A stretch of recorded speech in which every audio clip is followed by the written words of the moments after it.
The World Health Organization, the WHO, has determined that obesity is a disease. But just because a group of people, largely comprised of bureaucrats, says so, does it mean it's true? This is the same organization that gave Robert Mugabe an award for his contribution to Zimbabwe's healthcare, the standard of which is up there with the worst in the world. I rest my case. The process of fat storage, or lipodeposition as I like to call it, is a perfectly normal homeostatic mechanism that has originated as part of the evolutionary process of the human body. It ensures that any food that was taken in but not required immediately as an energy substrate is not wasted. And this was obviously very important in primitive man when his availability of food was very variable and far from assured. Fast forward several hundreds of thousands of years and the situation is completely different.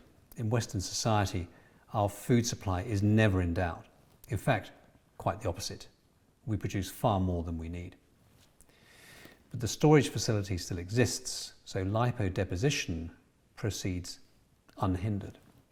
We deposit fat, and then more fat, and then even more fat.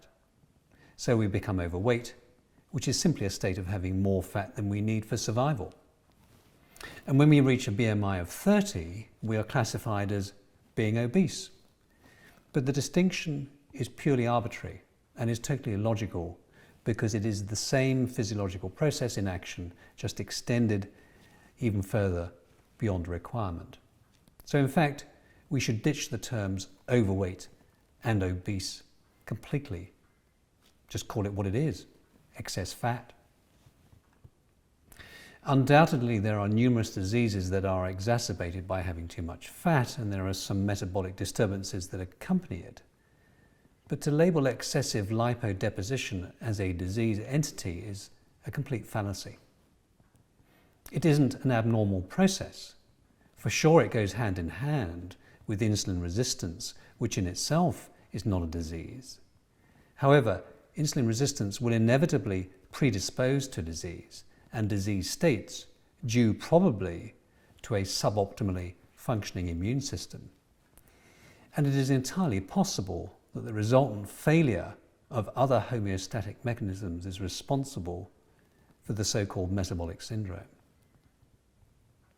Probably the most significant defining point in this argument is that excessive lipodeposition, insulin resistance, and all of the abnormal body functions that accompany them can be reversed by simply allowing the body to perform its normal homeostatic mechanisms. And nothing could be easier than this process. You simply reverse the things that caused it in the first place. And the easiest way of doing that is with the Nistia formula.